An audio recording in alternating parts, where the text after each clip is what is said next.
La población es el conjunto de personas que viven en un área o el total de datos que hay. La muestra se considera una porción o parte pequeña representativa de un total, y el espacio muestral es los datos que se obtienen tras una experimentación. Al crear una tabla de frecuencias se recomienda tener entre 5 y 20 clases. Las medidas de tendencia central son la media, la mediana y la moda. Para obtener la media tienes que sumar todos los datos y dividirlo entre el número de datos que sean. Para la mediana depende si es impar o par. Cuando es impar es el número de datos más 1 entre 2. Cuando es par es el número de datos entre 2 más el número de datos entre 2 más 1 y todo entre 2. La moda es el dato que más se repite. Las medidas de variabilidad nos informan sobre la concentración o la dispersión de los datos respecto a su medida. Estas son la dispersión estándar, que es la raíz de la sumatoria de cada dato menos su media al cuadrado sobre el número de datos menos su media. La varianza, que es la desviación estándar elevada al cuadrado. El coeficiente de variación, que es la desviación estándar sobre la media. Y el rango, que es el valor máximo menos el valor mínimo.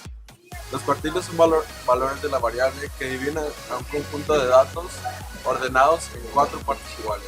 Y los percentiles son 99 valores que dividen a una serie de 100 datos en partes iguales.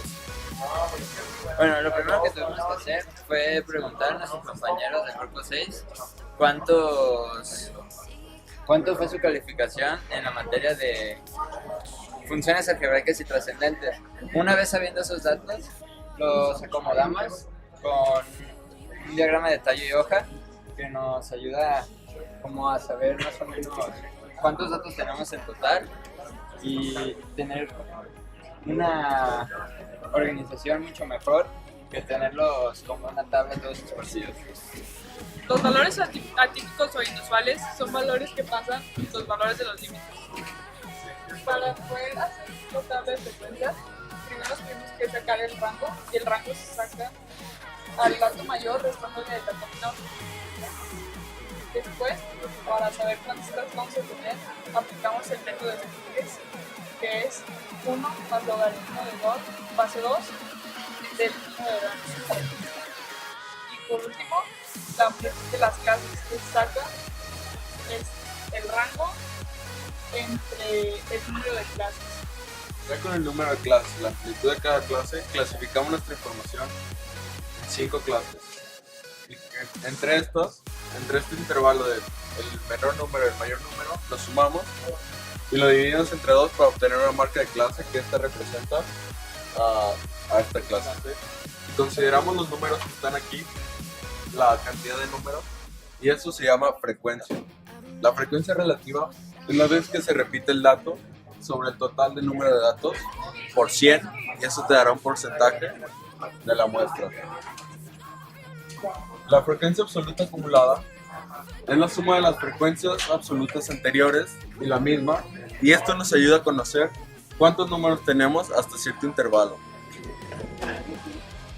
La frecuencia relativa acumulada es la suma de las frecuencias anteriores y de la misma para conocer el porcentaje que se tiene en un intervalo. Una vez elaborada nuestra tabla de frecuencias, lo primero que hicimos fue hacer nuestro histograma, que esto nos permite reconocer cuántas veces se repitió el intervalo, que en este caso son las calificaciones, en el grupo 6. Como podrán ver, la calificación que más predomina es de 90 a 94. Después elaboramos la gráfica circular, que nos permite saber cuál fue el rato que más se repitió, pero por medio de porcentajes. Y después hicimos la gráfica de ojiva, que nos permite saber cuántos datos van hasta cierto punto. Como podemos ver, ya en la calificación de 92 ya tenemos los 21 datos. Esto nos puede servir para calcular la mediana. La mediana ya si fueran demasiados datos. De las calificaciones del grupo 6 de matemáticas, la media fue de 82.23. La mediana, utilizamos la fórmula para los datos par, ya que el número de datos fue 21, y nos dio que el dato que era la mediana era el dato número 11, y este era el 84. y la moda fue 91. La desviación estándar se considera restar el número que nosotros consideramos X menos la media y lo elevamos al cuadrado. En nuestro primer ejemplo sería 70 menos 82.2 elevado al cuadrado, que nos da 149.7709.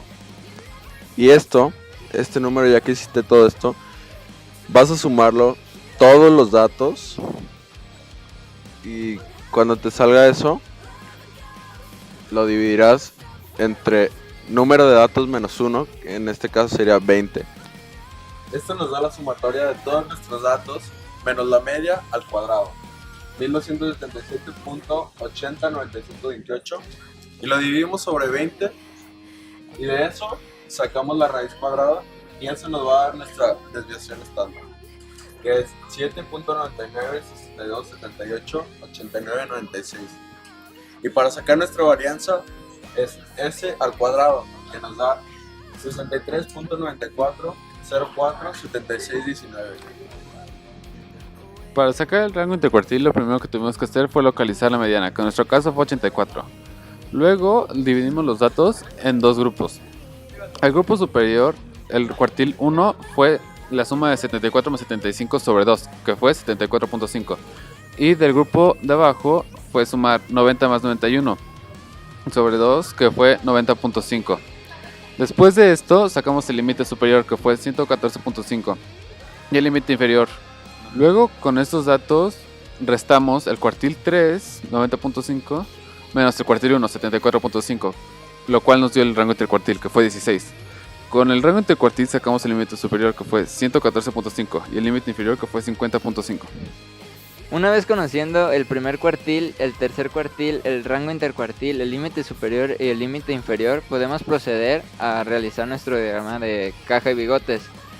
Como en este caso no hubo ningún dato fuera de lo común, nuestros bigotes terminan en el valor mínimo y en el valor máximo, que fue 93 y 70. La parte del medio se pone la mediana, que es 84, y en las partes extremas se pone el cuartil primero y el tercer cuartil. Con todos estos datos llegamos a la conclusión de que al grupo 6 en general le fue bien en la materia de funciones algebraicas y trascendentes, siendo la moda de 91, el promedio de 82.23 y que no hay una gran dispersión entre los datos. Gracias a este proyecto aprendimos cómo la estadística funciona y cómo esta se puede utilizar tanto para medir cosas de la vida cotidiana o en análisis de mercado, para conocer si un negocio puede llegar a funcionar o no.